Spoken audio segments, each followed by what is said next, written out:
Selamat sore. Eh,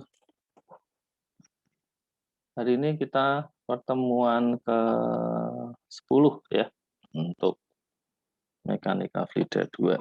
Silahkan dibuka sebentar. Hari ini kita akan membahas mengenai aliran eksternal atau external flow.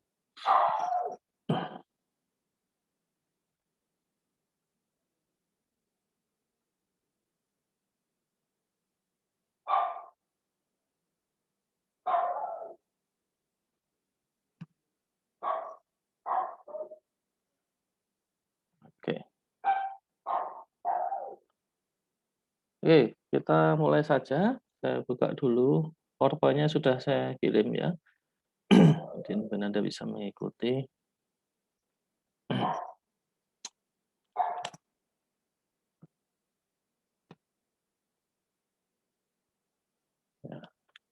Yang kita pelajari adalah mengenai aliran eksternal atau kadang-kadang disebut juga sebagai aliran melintasi bodi ya, atau benda, melintasi sebuah benda. Sehingga kajiannya atau yang kita pelajari terutama di sini adalah mengenai gaya drag dan gaya lift pada benda. Nah, kalau kita tinjau aliran eksternal, ya, sebuah aliran eksternal itu sifat-sifatnya itu dipengaruhi atau yang aspek yang berpengaruh terhadap aliran eksternal itu adalah lapis batas yang terbentuk ya, pada sekeliling dari benda. Ya. Nah, bedanya dengan aliran internal, pada aliran internal itu seluruh aliran itu akan didominasi oleh efek viskus ya pada aliran internal. Dominasi oleh efek viskus. Sedangkan pada aliran eksternal, sebentar ya, ada gangguan sebentar.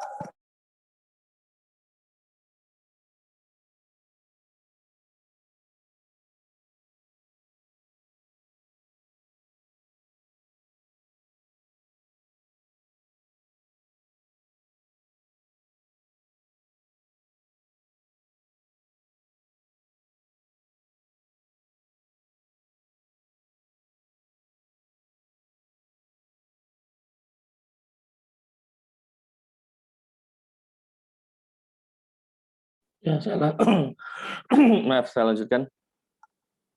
Jadi kalau di aliran internal, seluruh medan aliran pada aliran internal itu akan dipengaruhi oleh atau didominasi oleh efek viskus. Ya. Sedangkan pada external flow, efek viskus itu hanya akan berpengaruh pada bagian di mana berada dalam lapis batas atau di dalam boundary layer. Dan juga pada daerah Wicks. Ya, Wicks itu adalah turbulensi atau arus eddy yang biasanya terbentuk di belakang sebuah benda ya, akibat adanya misalkan suatu benda itu bergerak pada fluida atau sebaliknya fluida melintasi sebuah benda, maka di bagian belakangnya biasanya akan terbentuk Wicks. Itu untuk yang aliran aktual ya. Kalau aliran ideal biasanya tidak digambarkan adanya Wicks. Nah, seperti yang saya katakan bahwa tinjauannya itu sebenarnya bisa dua macam, yaitu bahwa ada sebuah benda yang bergerak ya melintasi fluida diam. Ini bisa seperti ini tinjauannya. Atau kalau bisa juga bendanya diam, nah ini fluidanya yang bergerak. Nah, ini biasanya pendekatannya sama saja. Apakah yang bendanya bergerak, fluidanya diam, atau fluida bergerak, benda diam, sama saja ya pendekatannya. Nah, sebuah benda yang bergerak atau sebaliknya fluida yang bergerak melintasi benda itu akan ada gaya yang bekerja pada permukaan benda tersebut. Ya, yaitu kedua gaya itu adalah gaya tekan pressure forces, ya, gaya tekan pressure force, arahnya adalah normal terhadap permukaan, dan shear force, gaya geser, di mana arahnya adalah paralel terhadap permukaan bodi atau permukaan benda. Ya, jadi kalau saya punya sebuah benda, misalkan begini saja, ya, maka pressure force dia bekerjanya adalah arah normal seperti ini. Ya. Kemudian yang shear force-nya dia bekerjanya arah paralel seperti ini. Nah, kemudian dari komponen-komponen gaya tekan dan gaya geser tersebut, kita bisa mendapatkan resultan tekanan dan resultan gaya geser. Resultan gaya tekan dan resultan gaya geser yang kalau dilihat dari arah gayanya itu adalah bekerja pada arah aliran, ya, sejajar dengan arah aliran. Ya. Jadi kalau saya ulangi, resultan gaya tekan dan gaya geser, kalau dia bekerja sejajar dengan arah aliran, maka disebut sebagai drag force, atau biasa disebut sebagai drag saja. Sedangkan komponen yang arahnya itu bekerja pada arah normal, ya, terhadap arah aliran, itu disebut sebagai lift force atau disingkat lift saja. Jadi kalau kita mengatakan lift itu konotasinya adalah gaya lift. Kalau kita bilang drag itu konotasinya adalah gaya drag atau drag force atau gaya hambat. Ya, gaya angkat dan gaya hambat. Gaya hambat, ya, gaya hambat, ya, drag dan gaya angkat. Lift. Ya. Ini arahnya sejajar ini terhadap kalau ada aliran, ya, gayanya arahnya sejajar. Kalau pada gaya angkat, ya arahnya tegak lurus ya. Arahnya bisa ke atas, bisa ke bawah. Ini juga bisa ke searah aliran ataupun melawan arah aliran.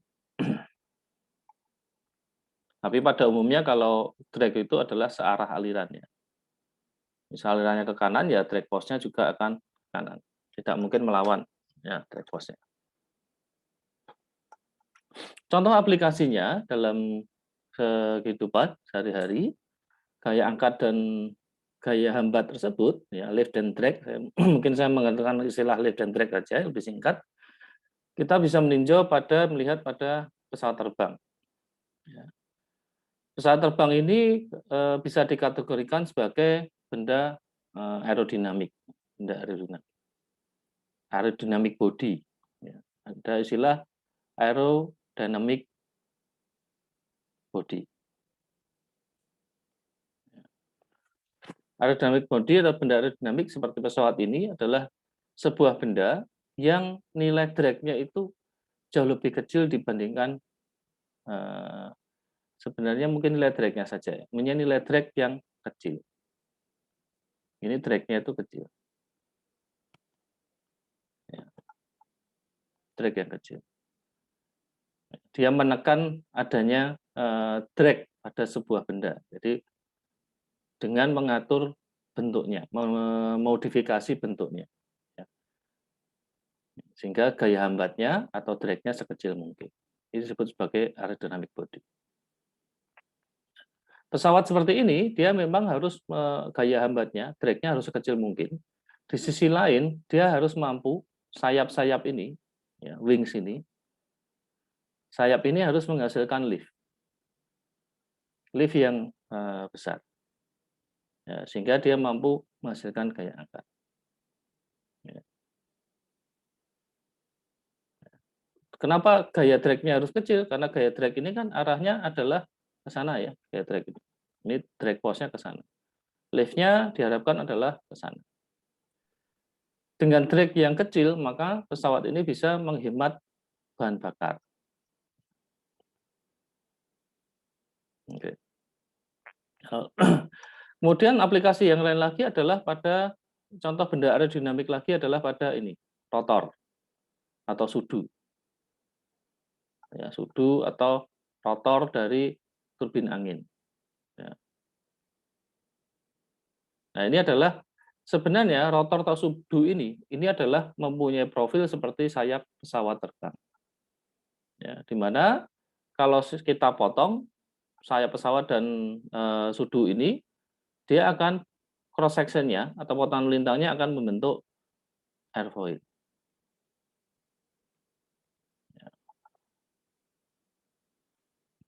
Airfoil ini adalah kategorinya aerodynamic body tadi.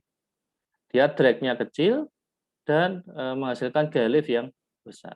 Jadi aplikasinya adalah pada sayap dan pada sudu rotor. Kita juga bisa mempelajari gaya drag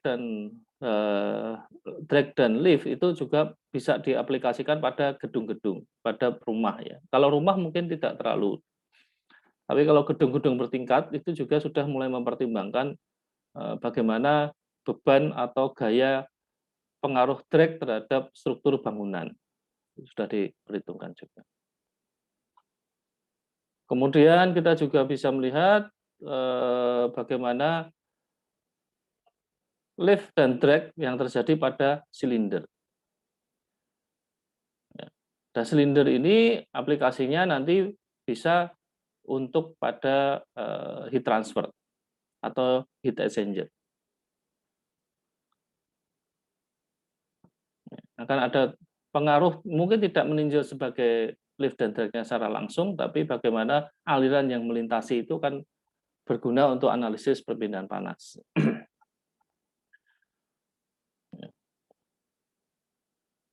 Kemudian yang lain lagi, misalkan peluru, mobil, ya sama ya. Itu juga ada tinjauan lift dan drag-nya. Kita bisa meninjau juga sebuah bodi itu secara 2 dimensi, ya. Tidak harus secara 3 dimensi. Kadang-kadang sebuah benda, seperti contohnya silinder yang panjang, long silinder panjang ini, kita bisa meninjau dia sebagai secara 2 dimensi. Ya. Kalau meninjau secara 2 dimensi sebuah silinder, maka misalkan seperti ini, kita tidak akan mengasumsikan bahwa tidak ada aliran yang ke sana atau ke sana. Ini dianggap tidak ada. Semua aliran dianggap hanya ini. Sehingga kalau dilihat secara 2 dimensi, alirannya yang melintasi silinder hanya seperti ini. 2D berarti ada 2 sumbu saja yang diperhitungkan arahnya, misalkan di sini adalah arah X dan Y saja yang berpengaruh. Ini 2 dimensi. Sedangkan pada peluru, ya, peluru ini adalah sifatnya adalah aksis simetrik. Ya, ya aksis simetrik itu simetri di pada sumbu X ini dia semuanya simetri. Pada arah R, pada arah jari-jari R, ini semuanya seragam. Mau ditinjau ke arah Y, ke arah X, ya, ke arah Y atau ke arah Z, semuanya adalah sama. Ini aksis simetri. Jadi bentuknya simetri terhadap satu sumbu. Ya.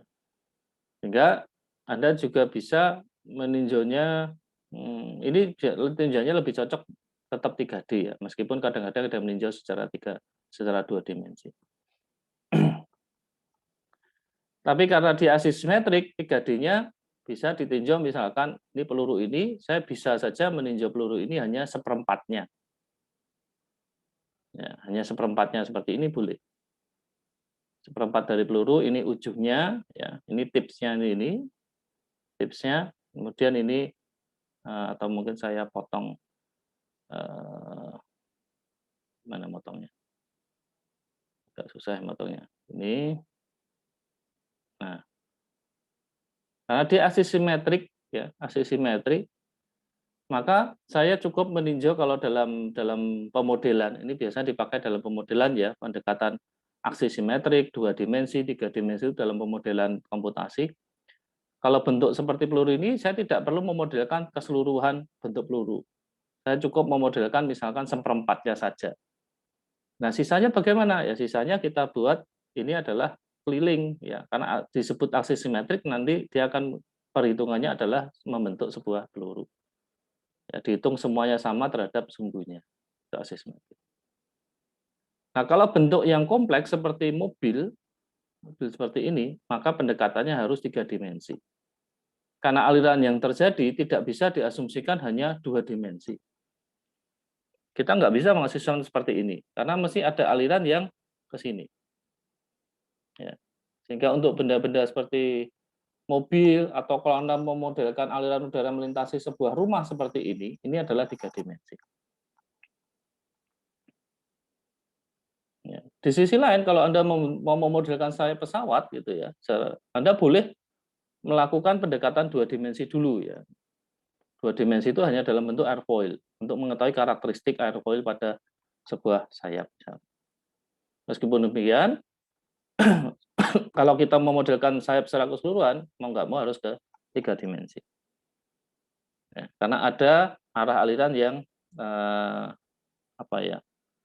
yang seperti ini, yang tidak yang cross atau melintang terhadap arah aliran seperti ini yang selalu terjadi. Tapi untuk penyederhanaan di benda-benda tertentu seperti silinder panjang itu boleh secara 2 dimensi.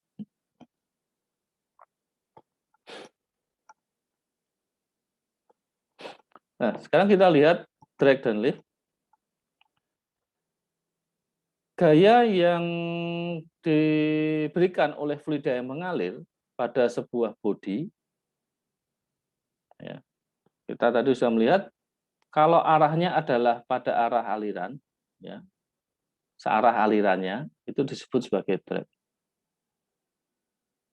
Di mana drag itu adalah merupakan resultan dari tekanan dan gaya geser. Ya. Sedangkan komponen dari, ini mengulang lagi sebenarnya, komponen dari tekanan dan gaya geser pada dinding pada arah yang normal terhadap aliran dan cenderung menggerakkan bodi atau benda pada arah tersebut, pada arah normal tersebut, ya, disebut sebagai lift. Ya. Sehingga kalau kita gambarkan di sini, ini adalah arah alirannya. Ya. Ini arah aliran, maka resultannya ini adalah FL, ini adalah resultan dari gaya-gaya pada sepanjang permukaan ini. Ini kalau dilihat gayanya kan ada gaya geser di sini. Ya. Ada gaya geser di permukaan, dan ada, ini mengelilingi semua ya, ada gaya geser di permukaan sini, dan ada gaya tekan di sini. Nah, ada gaya-gaya tekan di sini.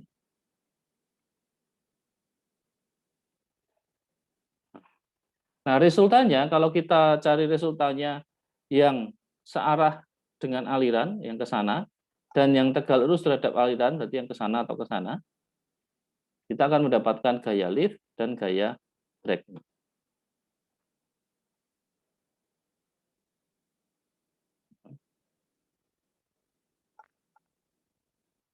Kombinasi keduanya ini menimbulkan gaya resultan. Ya. Nah, ini kalau dilihat secara, nah ini yang saya gambarkan tadi seperti ini ya. Ini gaya-gaya yang terjadi, ya. Ini tekanan yang terjadi pada permukaan, ini gaya tekan P absolut, ya P-nya adalah P absolut, ya, bukan P gauge tapi P absolut. Kemudian di sini adalah gaya geser. Ya. Satu gaya tekan pun, ya misalkan gaya tekan pun ini sebenarnya akan menghasilkan gaya geser dan gaya lift ya. Jadi kalau ini arah aliran, ini gaya, misalkan saya ambil di sini satu gaya ini, maka kalau diuraikan kan dia ke sana dan ke sana.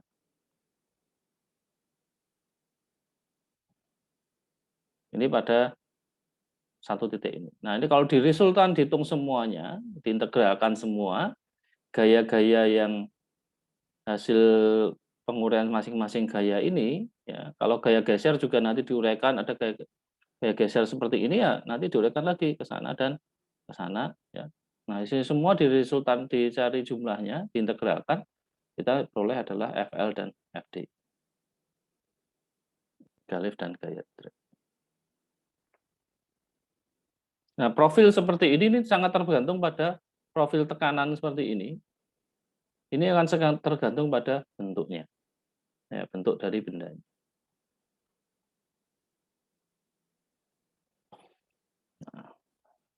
Nah, ini kalau dihitung, tadi kita ambil elemen kecil di sini tadi, ya, kita ambil satu elemen kecil, ya, ya, pada area sebesar DA, pada permukaan, ya. Pressure force-nya itu adalah PDA, shear force-nya adalah tau W DA. Tau ini wall ya, tau gaya geser pada dinding kali DA. Ya. Sehingga differential drag force-nya dan differential lift force-nya yang bekerja pada DA pada aliran 2 dimensi, ya, ini kita tinjau 2 dimensi, ini adalah seperti ini. Minus PDA cos theta plus tau W DA sin theta. Dan FL-nya minus PDA sin theta minus tau W DA cos theta. Ini ditinjau pada satu elemen ini. Ya. Nah, kalau di semuanya ya kita integrasikan untuk mendapatkan total.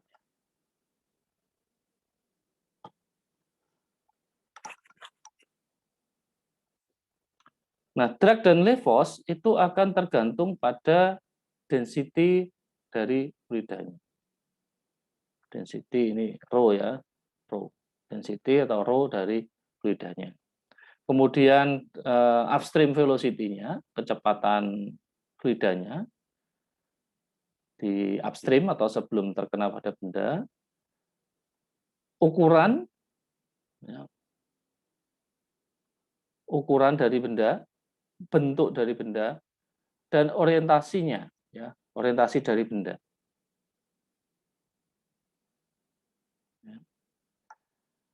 Nah, untuk memudahkan, ini kan banyak nih tidak praktis, nah, gaya-gayanya kan banyak sekali, karena akan sangat bervariasi ya tergantung kondisi. Nah, untuk dapat kita bisa bicara dengan lebih general, ya, kita menggunakan angka non-dimensional. Kita masukkan angka non-dimensional untuk memudahkan dalam bekerja, ya, di mana ini akan mewakili besarnya gaya drag dan gaya lift. Ya. Sifat-sifatnya, bukan ukurannya, bukan besarnya gayanya, tapi mewakili karakteristiknya. Jadi sebuah benda itu akan punya karakteristik khusus terhadap gaya lift dan gaya drag. Yaitu yang disebut diwakili oleh yang namanya drag coefficient dan lift coefficient. Atau koefisien gaya hambat dan koefisien gaya angkat. Drag coefficient dan lift coefficient. Nah, ini setiap benda nanti akan mempunyai drag coefficient yang berbeda-beda. Misalkan benda berbentuk bola, benda berbentuk kon atau kerucut, ya. Kemudian benda berbentuk setengah lingkaran, ya, hemisfer, semi hemisfer, atau berbentuk mangkok misalkan, berbentuk mangkok, ya. Ini masing-masing akan mempunyai nilai CD yang berbeda-beda. Begitu juga nilai CL-nya, coefficient lift. Ya. Benda-benda yang misalkan benda plat datar, ya, kemudian airfoil simetri, airfoil non simetri misalkan. Ini masing-masing akan punya nilai CD dan CL yang berbeda-beda. Nah, itu yang menjadi bisa membuat karakteristik dari gaya angkat dan gaya hambat yang terjadi pada benda. Kalau pada mobil balap misalkan, ya sekarang kan atau bukan mobil balap ya, mobil sport ya, mobil sport biasanya akan memasukkan mencantumkan parameter CD dari kendaraan tersebut. Ya. Karena kalau untuk mobil sport, ya misalkan untuk supercar gitu ya, mobil sport, supercar, Ferrari, Porsche, misalkan gitu, Lamborghini, itu mereka mencantumkan nilai CD-nya. Ya. Nilai CD-nya berapa? Karena itu merupakan salah satu parameter keunggulan dari mobil sport. Ya. Misalnya nilai CD-nya adalah 0,3 atau nilai CD-nya 0,25 misalkan. Kalau nilai CD-nya, koefisien drag-nya semakin kecil, artinya mobil itu akan mempunyai gaya hambat kalau dalam kondisi yang sama, dua mobil yang berbeda, nilai koefisien drag-nya, ya, kalau dia diletakkan pada kondisi yang sama, maka yang satu akan mengalami hambatan yang lebih besar, ya, yang nilai CD-nya lebih tinggi, akan mengalami gaya hambat atau mengalami drag yang lebih besar.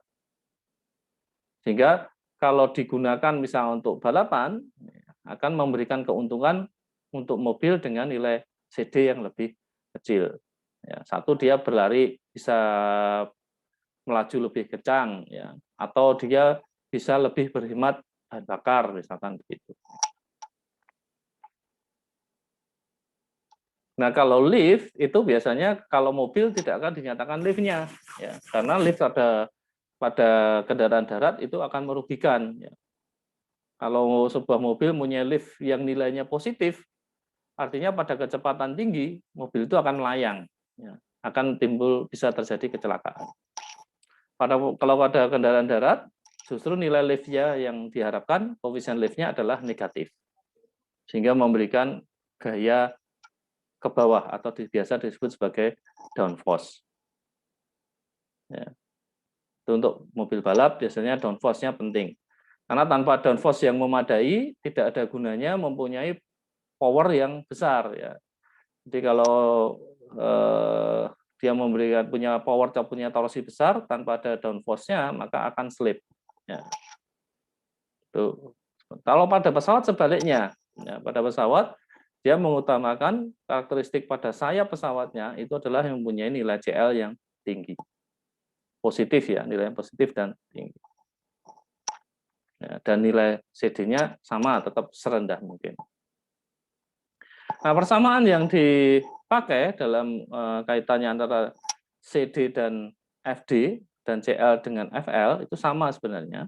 Jadi bahwa nilai persamaannya adalah kalau koefisien drag itu adalah sama dengan gaya drag atau kadang dituliskan sebagai D saja, mewakili gaya drag setengah rho V kuadrat kali A, dan gaya liftnya, koefisien liftnya CL-nya adalah ini, gaya lift dibagi setengah rho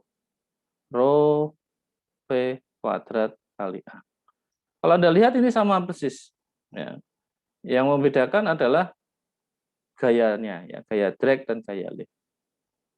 Ya, bawahnya sama. Ini ada unsur atau ada komponen di sini adalah dynamic pressure setengah rho V kuadrat atau tekanan dinamik. Ya, jadi CD dan CL itu akan dengan kata lain akan dipengaruhi oleh tekanan dinamiknya. A-nya bagaimana? Tinjauan A-nya secara umum untuk gaya drag, ya, untuk drag secara umum A itu adalah frontal area.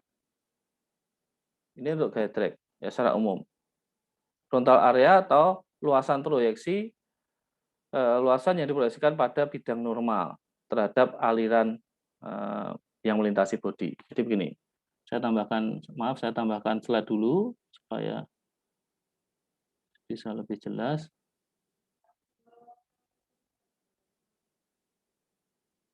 Saya tambahkan.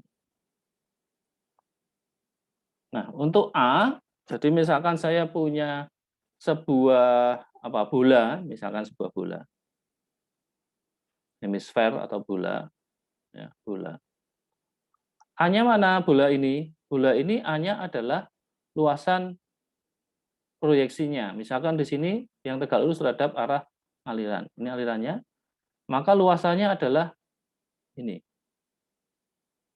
Ya, luasan ini. Ya.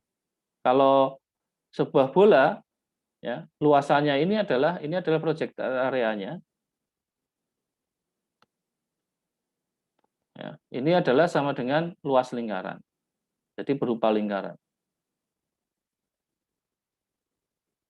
Sehingga A-nya adalah sama dengan Pi per 4 D kuadrat. Di mana ini diameternya adalah D.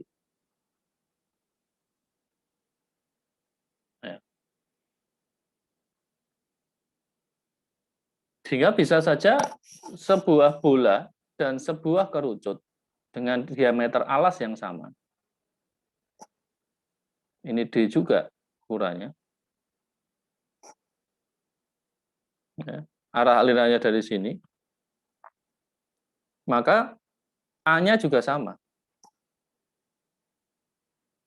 Projected area-nya kan di sini.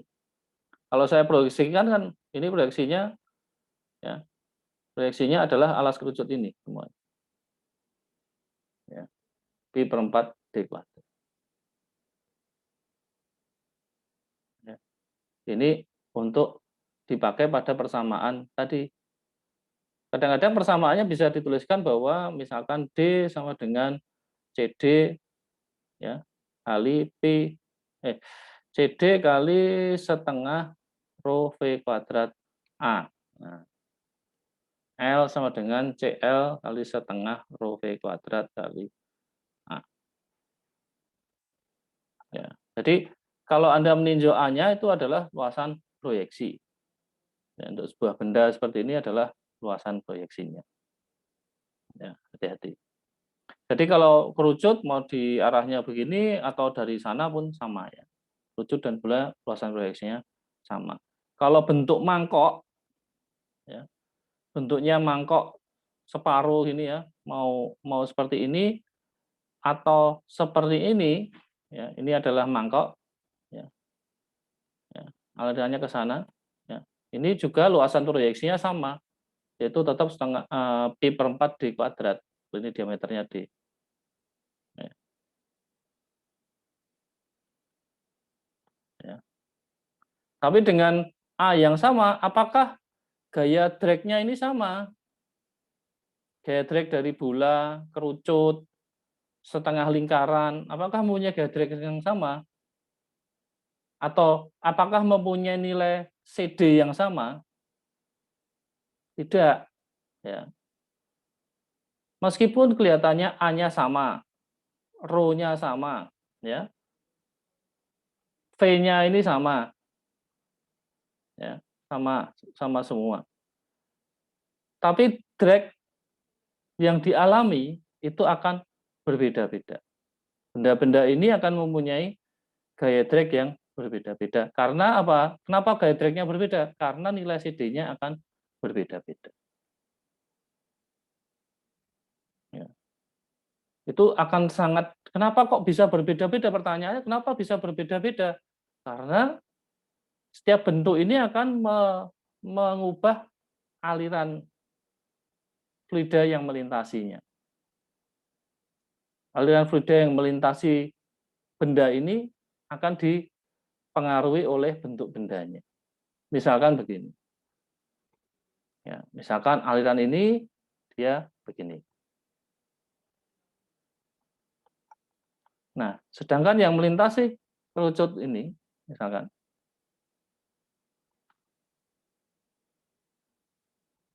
begini. Anda bisa melihat perbedaannya bahwa di sini ini sebenarnya bukan kosong, ya. Ini adalah area yang disebut sebagai wig.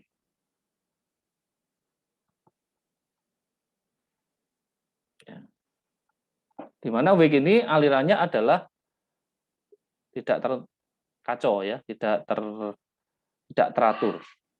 Ya, alirannya tidak teratur. Wig. Ya. Pada wig ini tekanannya akan negatif.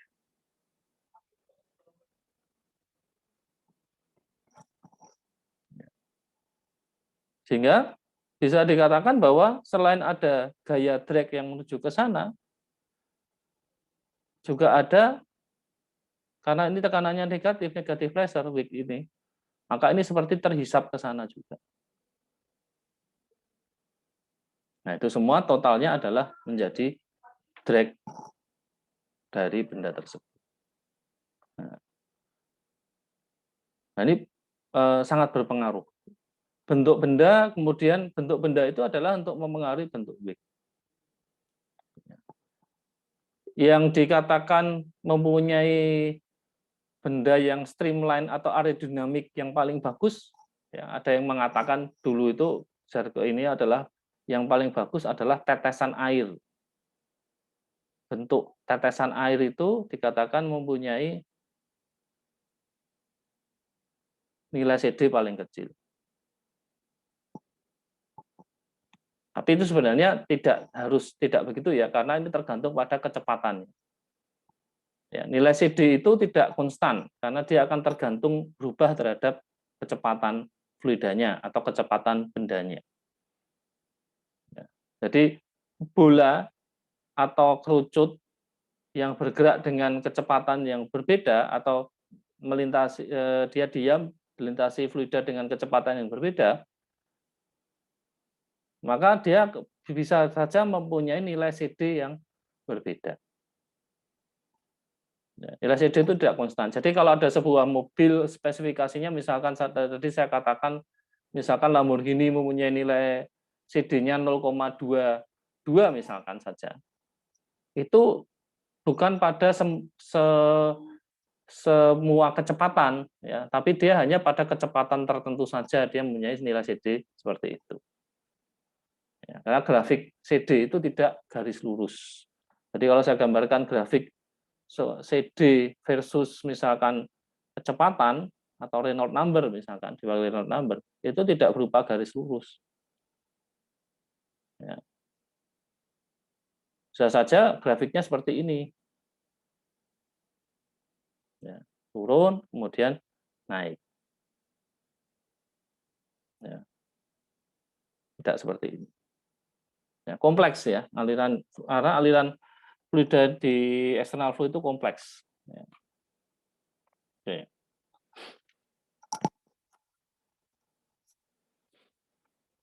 Nah, tadi seperti dikatakan tadi adalah salah satunya tergantung pada bentuk benda, pada shape, pada bentuknya, shape-nya. Nah, bentuk benda yang paralel, bentuk plat seperti ini, ya, kalau dilihat dari komponen tekanannya, kan tidak ada yang urean komponen yang searah aliran. Sehingga pada sebuah flat plate, plat datar, paralel terhadap aliran, ini hanya akan tergantung, drag force-nya hanya akan tergantung pada tegangan geser pada dinding saja. Yang lainnya tidak akan berpengaruh. Ya. Nah, tegangan geser pada dinding saja ini biasanya nanti akan disebut sebagai tergantung pada skin friction-nya, ya disebut pada skin friction. Ya, gesekan pada kulit, skin friction-nya. Sehingga nanti tergantung pekasaran relatif dari permukaan dindingnya itu, permukaan plat. Bentuk yang lain, misalkan plat ini saya letakkan secara normal terhadap aliran, ya, seperti ini, tegak, ini alirannya dari sini ke sana,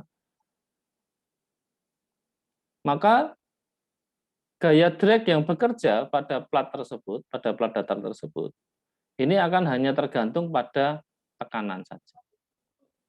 Dan tidak tergantung pada wall shear. Karena wall shear-nya ada nggak? Ada tegangan geser pada dinding ada, tetapi arahnya kan tidak searah dengan aliran, sehingga tidak menghasilkan drag pada benda. Ya, karena wall shear-nya arahnya ke sini, tidak mengarah ke sana, sehingga tidak menghasilkan gaya hambat. Ya, jadi yang bekerja di sini adalah, nah ini yang tadi saya katakan weak itu ini seperti ini contoh. adanya wake ini akan menciptakan low pressure, tekanan rendah, tekanan negatif di belakang. Ya, sehingga ini akan semakin menambah besarnya gaya hambat pada kalau dia diam mungkin nggak terasa, nggak terpengaruh ya. Kalau ini kita balik fenomenanya adalah bendanya yang bergerak, bendanya bergerak ke sana, udaranya diam, maka hambatannya itu akan selain dari tekanannya di sini juga adalah adanya low pressure di belakangnya. Oke.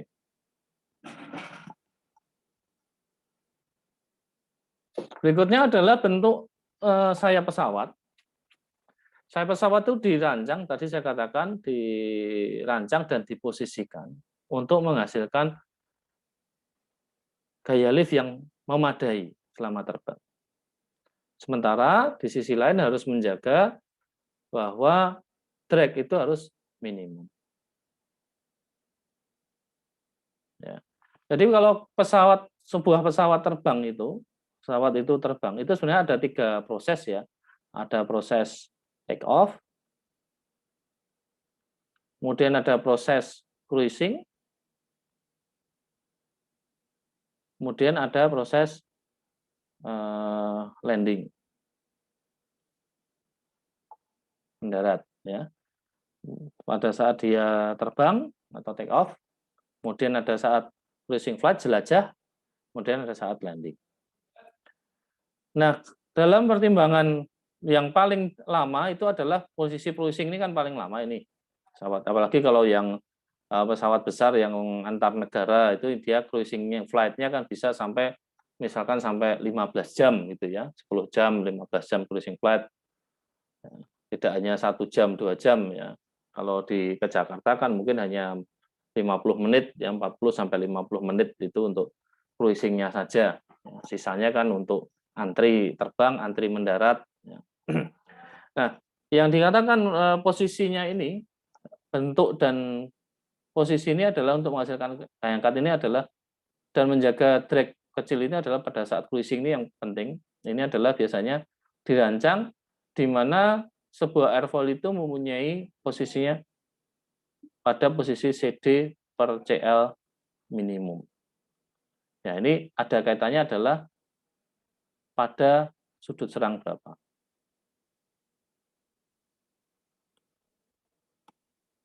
Ya. Jadi ini, kalau saya punya sebuah airfoil,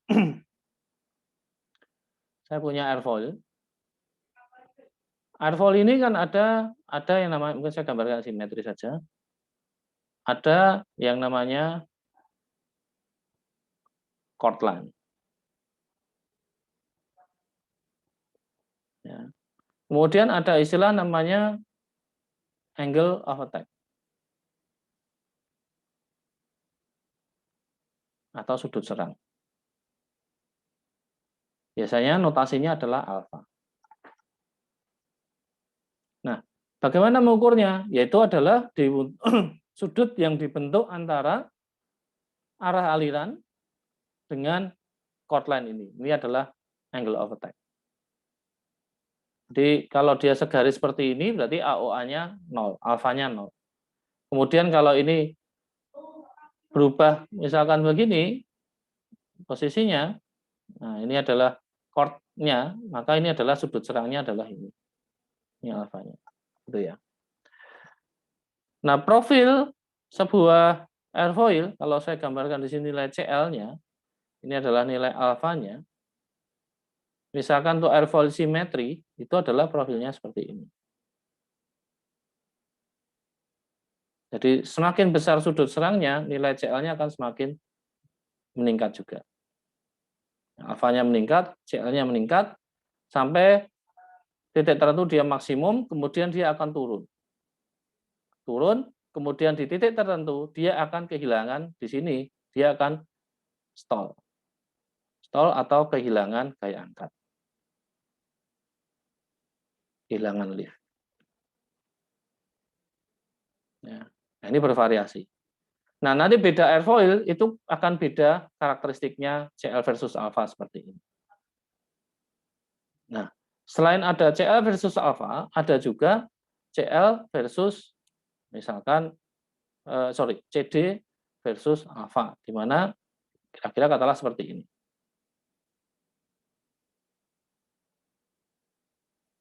Nah, pada desain saya pesawat, yang penting adalah mencari di mana nilai CD per CL ini minimum, dan ini harus diketahui pada sudut serang berapa. Nah, itu biasanya diposisikan pada sebuah sayap pesawat saat dia terbang jelajah, dia harus membentuk sudut serang kondisi CD per CL minimum. Nah, kalau itu kan pada saat cruising ya. Nah, pada saat take off bagaimana? Take off itu yang penting CL-nya sebesar mungkin. CD-nya ikut besar ya nggak apa-apa, karena kan grafik CDCL itu kalau digambarkan seperti ini. Kalau CDCL versus CL itu kalau digambarkan mungkin seperti ini. Ini CL, ini CD. Ya, bentuknya seperti ini. Ya. Jadi pada tahap tertentu maka nilai CD-nya juga akan meningkat signifikan. Nah, pada saat take off dan landing itu kan butuh CL besar. Yang terutama yang landing ya, yang landing. Karena pada take off itu nilai gaya lift-nya bisa dikompensasi dengan thrust, dengan gaya dorong dari engine pesawat. Ya, nanti bisa untuk membantu dia lebih cepat terbang tanpa meningkatkan drag terlalu besar.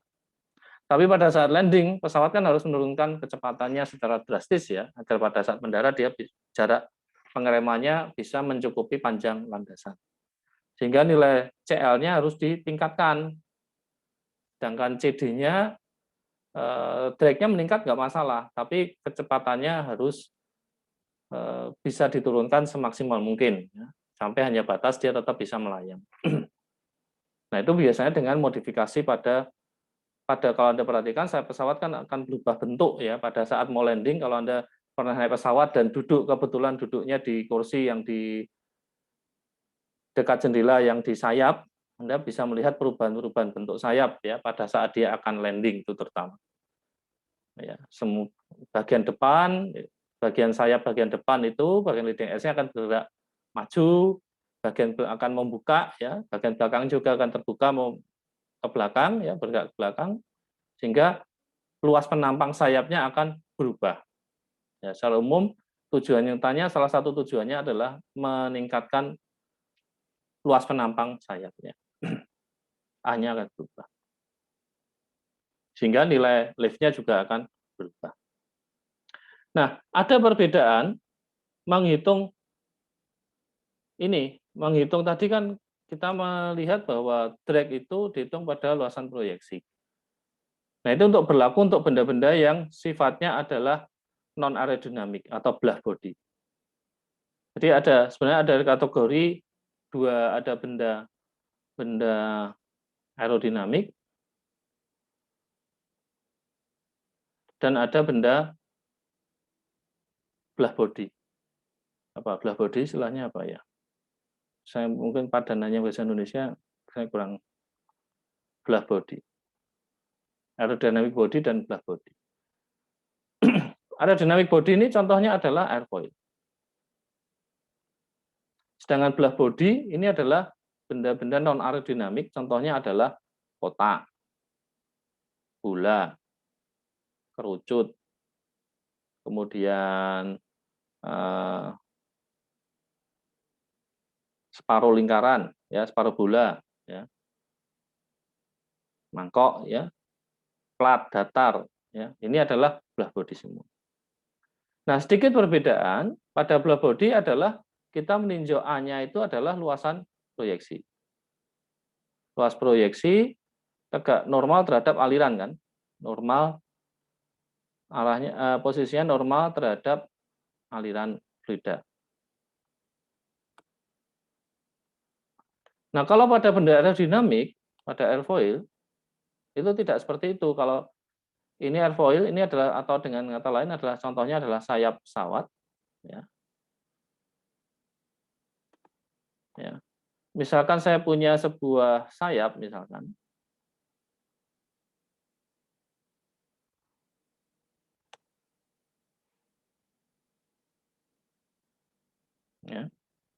Atau saya gambarkan sebagai simetri saja. Saya gambarkan simetri, jadi gimana ya? Oke.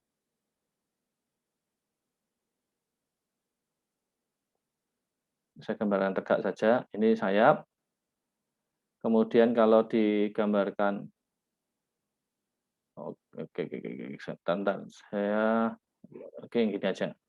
Nah ini sayap. Kalau saya gambarkan penampangnya, cross sectionnya, ini adalah berupa airfoil. Ya, kalau kita lihat dari samping adalah misalkan seperti ini. Ini sayap. Ini cross sectionnya ya.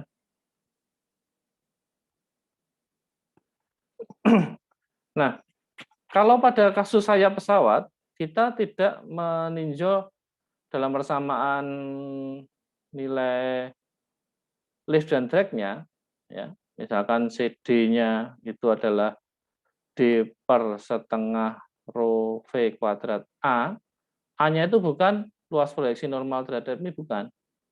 Tapi untuk benda aerodinamik, seperti sayap pesawat ini, A-nya ini adalah dihitung pada ini, chord length, ya, atau luas proyeksinya itu adalah di sini, chord length kali panjangnya ini. Ini misalkan panjangnya adalah S. Ini adalah panjangnya adalah C. Maka A-nya adalah sama dengan S kali C. Ya, itu perbedaannya kalau kita meninjau antara benda aerodinamik dan black body. Ya, beda di A-nya. Begitu juga dengan CL-nya juga sama. CL L per setengah rho V kuadrat A, A-nya juga sama seperti CD. Ya, ditinjau pada A-nya sama dengan S kali C. Gitu ya. Itu perbedaan mendasarnya itu. Oke, sampai di sini dulu. Ada pertanyaan? Mungkin ini 2 pertemuan ya, saya untuk membahas tentang lift dan drag ini 2 pertemuan. Pertemuan ini dan pertemuan minggu depan. Ya, sebelum kita Izin masuk, bertanya, Pak. ya silakan. Mungkin nggak belum bertanyanya bukan di bagian tadi, cuma mau tanya aja, itu desain bola golf kenapa Oh, cekung gitu ya, Pak? ya, Banyak lubang-lubangnya. Apakah itu buat berpengaruh di aerodinamisnya atau? Terima kasih. ya, betul. Jadi kenapa bola golf ada istilahnya itu adalah ada dimples. Dimples itu apa? Atau dimples itu bekas jerawat. Ya, dimples itu sebenarnya merujuknya pada jerawat. Kalau bekas jerawat itu kan ada kraternya, ada kawah-kawah kecil gini ya. Ya, ya gini kan ya. Kalau saya gambarkan bola golf kan di sini ada kawah kecil-kecil gini. Ya, ada kawah-kawah kecil. Jadi begini, kalau bola golf ini kan tujuannya apa toh? Bolanya itu harus bisa dipukul sampai jauh kan gitu ya. Dia dipukul bisa lintasannya itu kan jauh, bisa jauh ke sana. Kalau bolanya itu bentuknya mulus, ya, ini ada sebenarnya fenomena ini menarik. Kalau bolanya itu berbentuk mulus seperti ini, maka ini sumbunya misalkan. Kalau saya beri aliran di sini, maka di sini dia akan terlepas.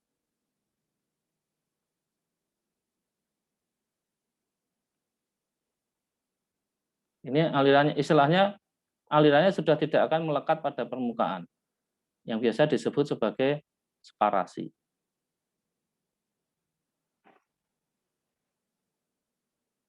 Ya, sparasi. Ini tergantung pada kecepatannya, ya, tergantung pada kecepatan. Separasinya itu bisa, kalau kecepatan lambat, dia separasinya mungkin bisa kecepatannya sangat lambat. Kalau istilahnya aliran yang sangat lambat, dia separasinya mungkin bisa di belakang itu. Aliran yang sangat lambat. Aliran dengan RE sangat rendah. Nah, kalau pada kecepatan yang dipakai bola golf, dia akan terlepas di sini. Akibatnya apa? Ini kan weak, ini weak ya, ini timbul weak nih. Weak-nya kan besar, ada weak. Karena dia terlepasnya di sini, di belakang sudah di weak. Akibat dari weak, tadi drag-nya menjadi besar. Nah, apa terus pengaruhnya ini? Nah, pengaruhnya adalah sebenarnya kalau lihat secara mikro, itu pada lubang-lubangnya ini, saya perbesar misalkan, ini akan menyebabkan apa yang disebut sebagai timbul ini.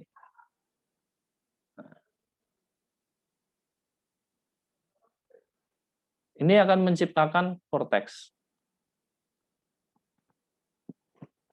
Vortex itu pusaran, ya, menimbulkan pusaran pada lubang-lubangnya, menimbulkan pusaran. Nah, vortex ini yang akan vortex ini akan meningkatkan energi aliran melintasi bola golf ini. Sebagai akibatnya, alirannya itu menempel lebih lama.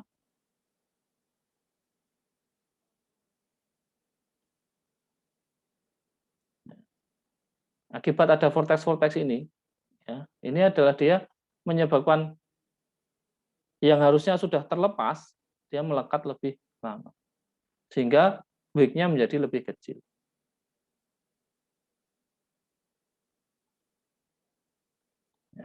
Sehingga lintasannya bisa lebih jauh, karena drag-nya lebih kecil. Dengan kekuatan pukulan yang sama, maka lintasannya akan menjadi lebih jauh. Kemudian, ada fenomena yang lain lagi, itu adalah ini, sebuah bola, kalau saya atau bola atau silinder, sama saja, kalau saya beri aliran tadi kan seperti ini diam, ya kan tidak akan, ini posisi diam, tidak akan timbul gaya angkat. Gayanya kan gaya ke sana dan ke sana tidak ada. Gayanya hanya ke sana, gaya drag saja yang timbul. Tetapi kalau ini misalkan berputar ke sini, misalkan putar ke sini, maka karena di sini ada viskositas, ada pengaruh viskositas, maka di sini ini kan membawa, putarannya kan membawa aliran fluida di sini, yang melintasi ini menjadi lebih cepat.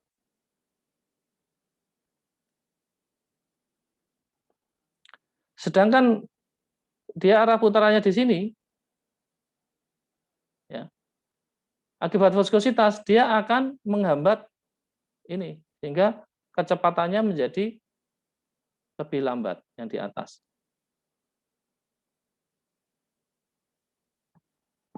Ini lebih cepat, ini lebih lambat di atas. Efeknya apa? Efeknya adalah ada timbul perbedaan tekanan antara sisi atas dan sisi bawah dari bola ini.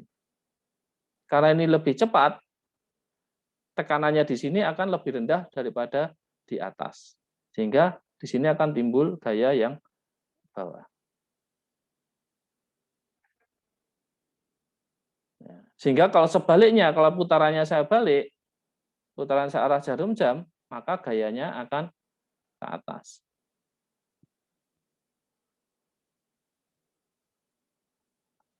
Maka di sini akan jadi lebih cepat, di sini akan menjadi lebih lambat. Sehingga efeknya adalah dia akan timbul lift. Nah, ini adalah efek yang dihasilkan oleh putaran searah jarum jam. Putaran searah jarum jam, maka gayanya akan ke atas. Maka di sini akan jadi lebih cepat, di sini akan menjadi lebih lambat. Sehingga efeknya adalah dia akan timbul lift. Sehingga efeknya adalah dia akan timbul Ya.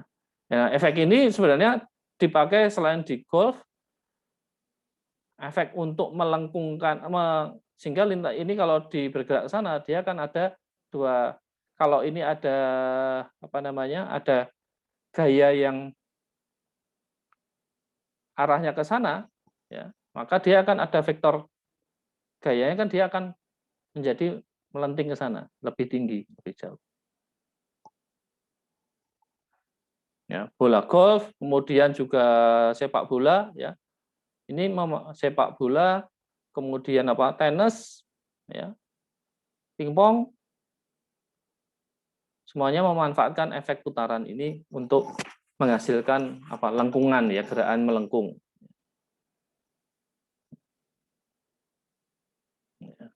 Dalam sepak bola kan tendangan bebas, ya, free kick, tendangan bebas, seringkali mereka bisa melengkungkan arah lintasan bola, ya, arah yang mungkin kadang-kadang seperti mustahil. Ya. Nah, tapi ada perbedaan teknik, ya, misalkan teknik yang dipakai, misalkan yang terkenal katakanlah Roberto Carlos, David Beckham, Ronaldo atau Messi, itu berbeda-beda tekniknya.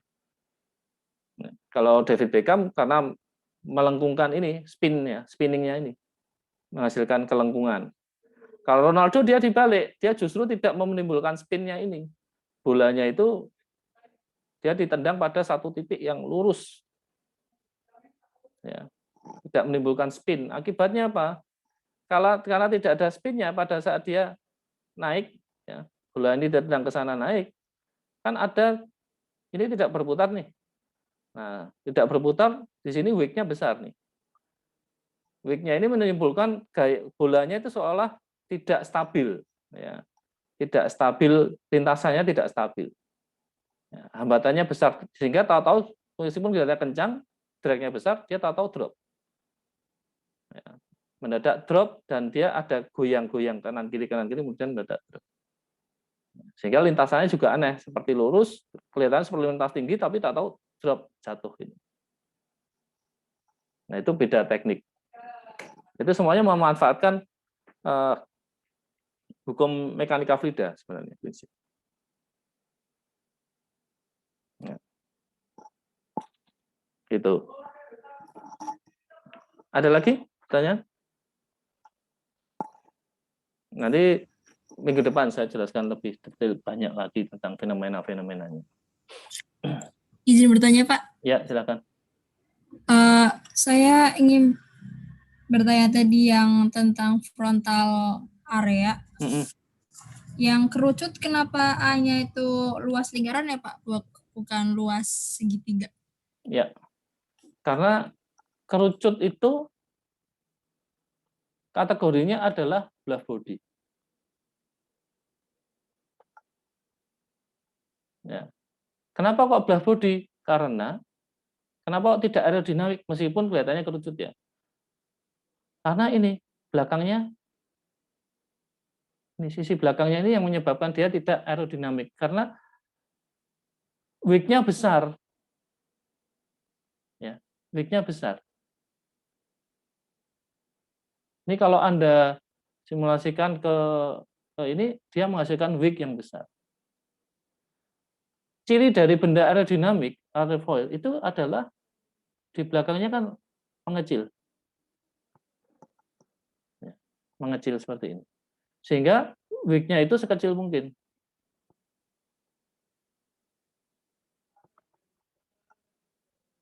Meskipun saya punya ininya, ketebalannya, thickness-nya ini sama dengan kerucut ini, thickness-nya. Ya. Drag-nya ini jauh lebih kecil. Ya. D-nya sama, panjangnya sama, ya. Panjangnya sama misalkan, panjangnya sama, tebalnya ini, thickness-nya ini sama dengan diameter dari kerucutnya. Nanti di kerucut cone ini jauh lebih besar dari ini kan jauh lebih besar dibandingkan di airfoil. CD-nya begitu juga. CD cone tentu saja akan lebih besar dari CD airfoil. Karena ini belakangnya ini. Jadi kalau Anda melihat ini black body apa bukan, ya lihat ini bagian belakangnya. Kalau pesawat kan pesawat ujungnya kerucut. Iya, ujungnya, tapi kan dia belakangnya kan masuk ke streamline gitu kan. Atau peluru ya, peluru masalah. Peluru itu masuknya masih black body kalau peluru itu. Meskipun karena bagian belakangnya seperti ini juga. Peluru itu kalau seperti ini kelihatannya oke ya, tapi di belakangnya ini kan dia tetap masuk sebagai black body, bukan sebagai aerodinamik. Sehingga peluru pun luasan penampang proyeksinya adalah yang tegak lurus terhadap arah aliran. Gitu.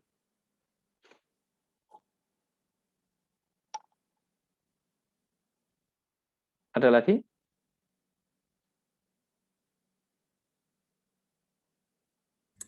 Maaf Pak, ingin bertanya lagi. Ya. Berarti untuk black body itu apakah semua kategori black body itu A-nya itu lingkaran, Pak?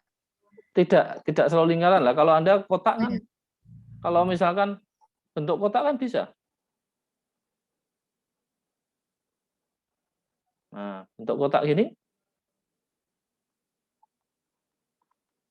berarti kan A-nya adalah berupa bujur sangkar misalkan. A-nya kan gini. Ya. Atau misalkan kotak depannya ada prismanya misalkan, ya. Atau prisma ya, bentuk prisma. Ya, bentuk prisma kan juga bentuk prisma prisma segi 4 misalkan ya, prisma segi 4 atau piramid ya. Itu kan juga segi 4 ininya, A-nya. Tergantung arah aliran ya tentu saja ya. Kalau alirannya begini kan dia segi 4. Kalau prismanya segitiga berarti juga A-nya adalah berupa segitiga. Ya. Dia kan selalu melihat luas terluasnya, uluasan cross section yang terluasnya. Kalau mobil bagaimana Mas? Anda misalnya bertanya, kalau mobil bagaimana? Mobil itu gampangnya kalau bendanya tidak teratur, bendanya itu bentuknya tidak bentuk geometri yang simetris, ya gampangannya seperti saya punya benda orang misalkan gitu ya, orang itu gimana ya, udah gampangannya itu bayangkan Anda memberikan lampu, ya, sorot lampu, sorot cahaya ke orang ini. Nah, bayangan yang dibentuk di belakangnya ini adalah A-nya. Gampangannya seperti itu. Jadi seperti mobil, ya, bis, truk, ya itu luasan penampak proyeksinya ya seperti Anda belajar proyeksi gambar itu, ya, proyeksi gambar itu diproyeksikan terhadap arah alirannya. Nah, bidang proyeksinya tegak lurus terhadap aliran. Oke. Ada lagi? Ya, ya Mbak Putri. Ada lagi? Izin bertanya lagi, Pak. Ya, silakan Mas Reza. Gerak peluru itu kan dia juga berputar, Pak. Nah, ya. Itu apakah wake-nya itu jadi lebih besar, Pak, wake di belakangnya itu? Justru menjadi lebih kecil. Ya, peluru memang laras peluru itu, Anda benar ya, laras peluru itu kan sebenarnya spiral ya. Yang dilewati peluru itu kan spiral, sehingga gerak peluru itu kan sebenarnya begini ya. Gerak peluru ini kenapa dibuat spiral? Ya tujuannya agar jangkauannya menjadi lebih jauh. Sama seperti Anda ini gampangannya Anda menganggap bahwa dia ulir seperti gerakan drill atau mata bur atau mata drill ya. Mata drill itu kalau mata drillnya itu tidak Anda putar, itu kan susah untuk menembus benda kayu atau logam gitu ya. Tapi kalau diputar ada alurnya, dia akan lebih mudah untuk masuk ya, untuk penetrasi. Sama seperti peluru ini, dia akan lintasannya menjadi lebih jauh di udara karena gerak berputarnya itu yang jadi memperkecil wake sebenarnya. Ya. Tujuannya adalah dia memperkecil wake di belakangnya ini. Ya. Salah satu tujuannya itu, sehingga dia bisa lebih jauh lintasannya. Itu, tapi kan dia tidak arah yang dipercepat lain dengan bola ya, seperti Anda melempar bola basket ya dengan diputar ke sini itu kan jadi lebih tinggi ya. Tapi kalau Anda memutar bola basketnya arahnya begini kan tidak terpengaruh terhadap naik turunnya. Nah, ini seperti yang terjadi pada peluru ya. Peluru ini tidak akan terpengaruh naik turunnya, dia hanya lintasan longitudinalnya. Ya, karena tidak, kalau kecuali kalau peluru meriam itu yang berputar seperti ini, nah itu berpengaruh. Tapi kan ini kan putarannya koaksial ya, koaksial dengan lintasannya. Jadi tidak berpengaruh terhadap gaya liftnya. Cuma dia memang tujuannya agar bisa lintasannya lebih jauh. Itu mungkin Anda kalau ingin melihat bagaimana efeknya terhadap wake-nya ya paling mudah adalah dengan menggunakan bantuan komputer ya, dengan CFD. Anda bisa menggunakan SolidWorks pun bisa ya. Kalau Anda sudah belajar SolidWorks, saya rasa kalau di gambar mesin kan sudah mendapat SolidWorks ya, gambar teknik gambar mesin dan ada SolidWorks. Anda bisa membuat pemodelan sederhana tentang benda ya. Anda membuat benda peluru, Anda gambar peluru, kemudian Anda bandingkan peluru yang diam, ini ada aliran udara, dan satu lagi adalah peluru yang ada rotasinya. Ini berotasi dengan kecepatan tertentu misalkan. Ya, nanti divariasi kecepatannya, nanti dilihat efek yang di belakangnya seperti apa. Itu akan terlihat. Nah, itu bantuannya paling mudah visual. Kalau mau lihat secara visual ya pakailah CFD. Kalau Anda belum bisa menggunakan yang CFD yang advance ya, Anda bisa menggunakan SolidWorks ya. SolidWorks yang flow simulation kan ada add-on-nya ya. Ada add-on-nya flow simulation. Gampang itu, Anda pelajari sendiri, mudah sekali. Atau Anda kalau sudah advance ya Anda bisa menggunakan ANSYS. ANSYS itu pilihannya bisa menggunakan CFX, bisa menggunakan Fluent, ya, atau menggunakan yang lain, misalkan Star CD, ya kita tidak punya, ya, jarang dipakai, tidak populer kalau di Indonesia Star CD, atau yang lain. Sebenarnya banyak sekali. Nah, ini adalah software untuk computational fluid dynamics ya, untuk pemodelan komputasi dinamika fluida. Ini sangat membantu untuk melihat visualisasi aliran pada benda. Nah, itu ya. Ada lagi? Izin bertanya lagi kalau boleh, Pak.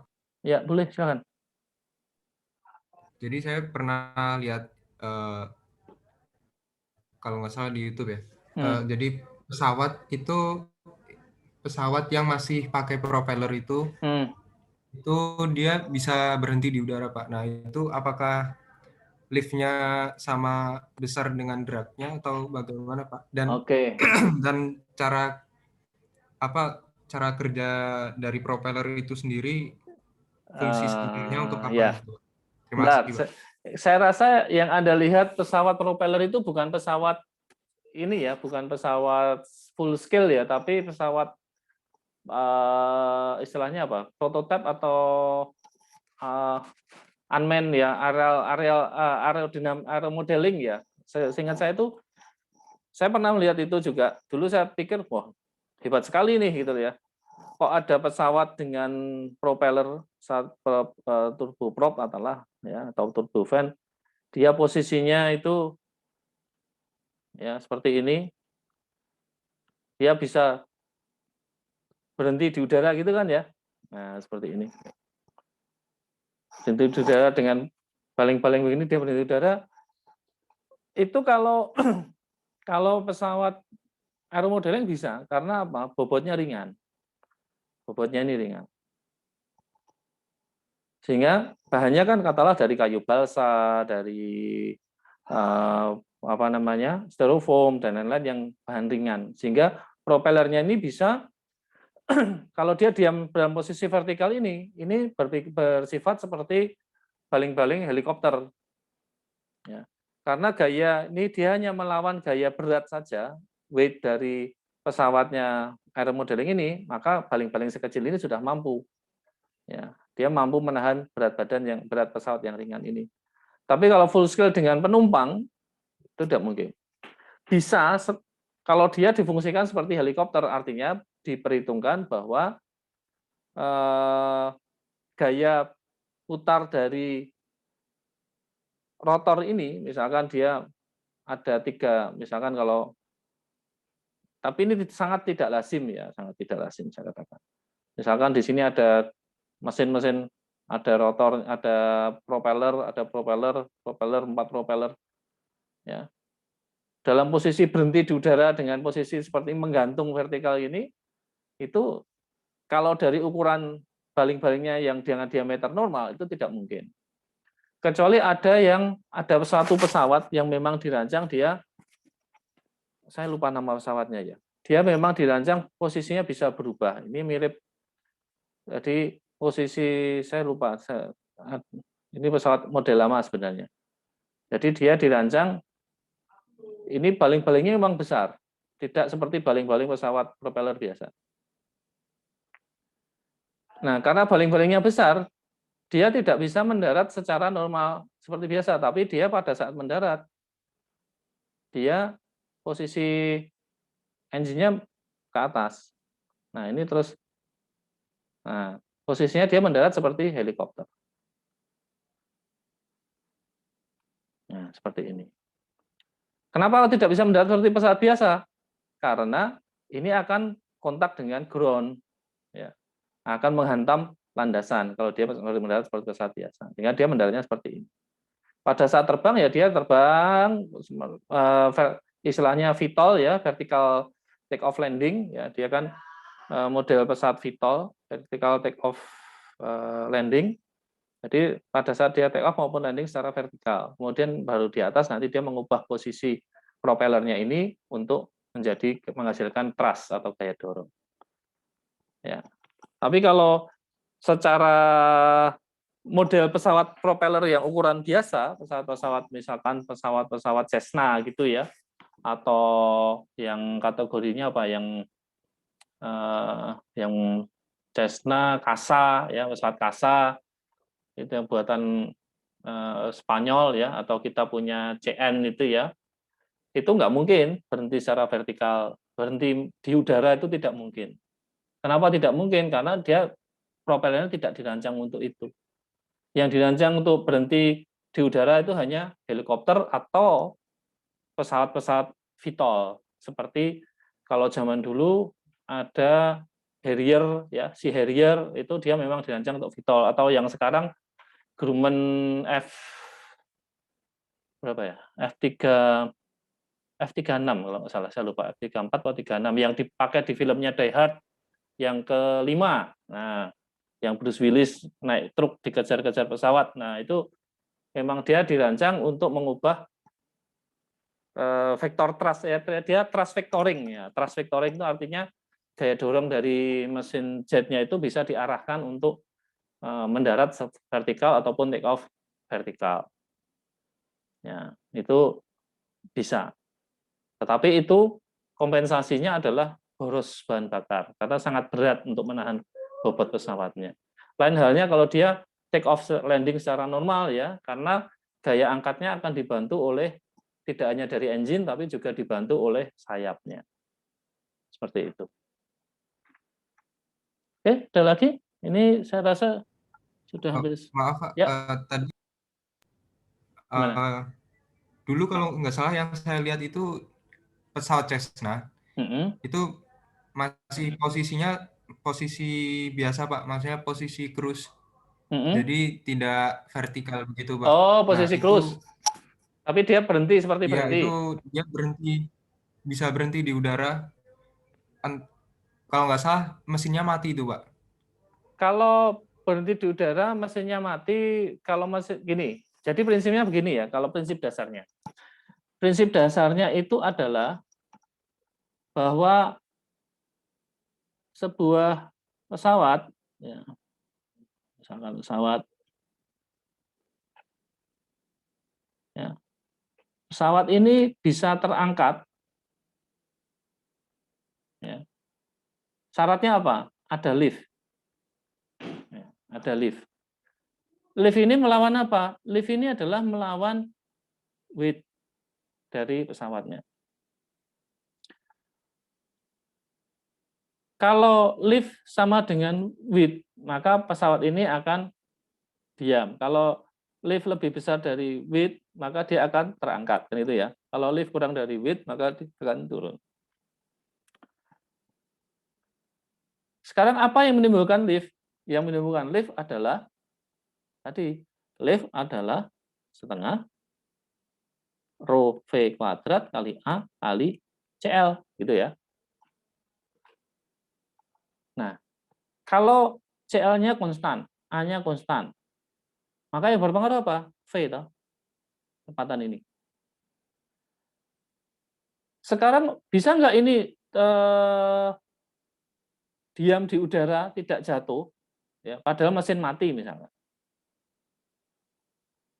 Bisa saja selama anginnya ini sangat besar, V-nya besar. V-nya itu mencukupi. Ini L sama dengan setengah rho V kuadrat A sama dengan W. Syaratnya ini. Ya. Kalau V-nya, ini kalau dia berada di angin yang sangat kencang, bisa saja dia terangkat, tetapi sebenarnya tidak terangkat saja, tapi dia akan juga bergerak ke belakang kalau dia mesinnya mati ya. Tapi kalau dia mesinnya hidup, dia bisa, saya rasa mesinnya hidup ini adalah mesin itu apa? Atau tujuannya mesin atau mesin pesawat itu adalah menghasilkan thrust. Mesin pesawat menghasilkan thrust. Thrust ini adalah fungsinya apa? Kalau thrust-nya sama dengan D, maka dia diam di tempat. Kalau thrust-nya ini lebih besar dari D, maka dia akan maju. Kalau thrust-nya kurang dari D, maka dia akan mundur. Nah, ini saja prinsipnya. Berarti kalau Anda lihat itu diam, kemungkinan besar dia, dan mungkin seolah-olah dia engine-nya mati. Itu saya rasa nggak mungkin. Karena engine-nya itu dibutuhkan untuk mempertahankan dia pada posisinya. Ya.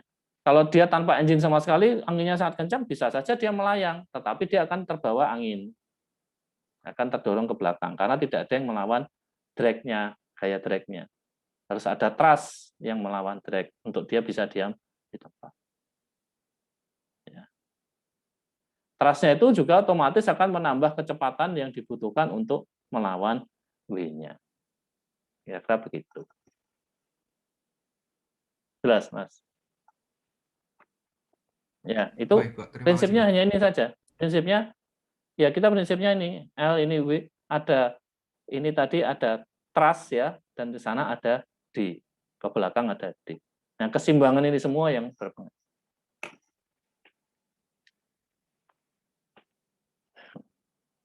Oke, ada lagi? Menarik, karena diskusi seperti ini, karena kita lebih familiar ya, lebih familiar dengan fenomena-fenomena yang terjadi. Kalau Anda senang main basket, ya Anda mau shooting agar bolanya berputar di atas ring dan masuk seperti apa gitu kan, ada tekniknya misalkan. Atau Anda pemain pingpong ya, biar bolanya itu melengkung ke atas tapi dia tidak keluar, tetap kena ke meja, bagaimana spinnya ya, putarannya dan lain-lain. Itu sehari-hari, fenomena sehari-hari. Nanti kita bahas lagi minggu depan.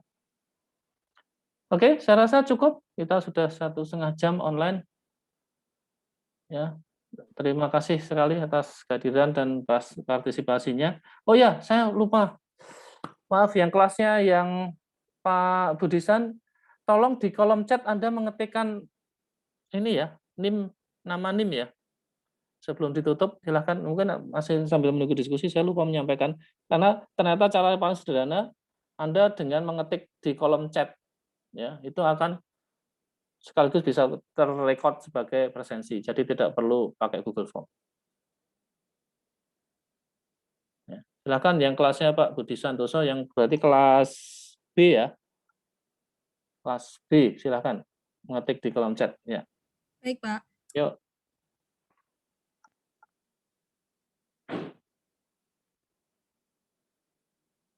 Minggu depan kita lanjutkan, nanti Anda bisa, sebenarnya kan kalau mau mempelajari lebih jauh tentang gaya-gaya aerodinamika atau aerodynamic force, ya, lift dan drag, sebenarnya masih ada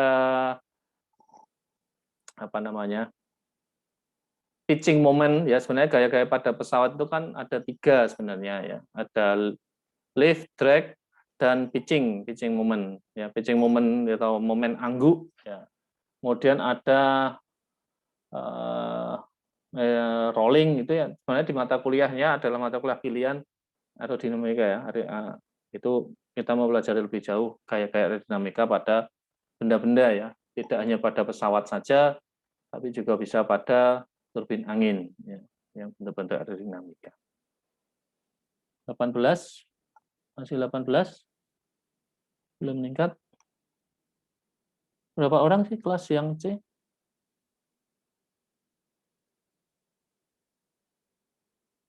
Ya.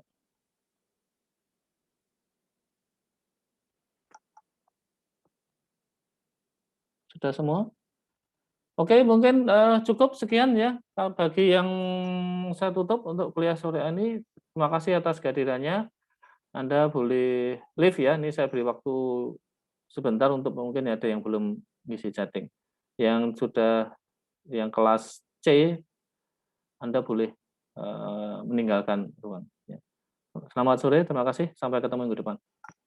Sore Pak, terima Selamat sore, Pak. Terima kasih. Terima kasih Terima Pak. kasih, Pak. Yuk, Terima kasih, Pak. yuk.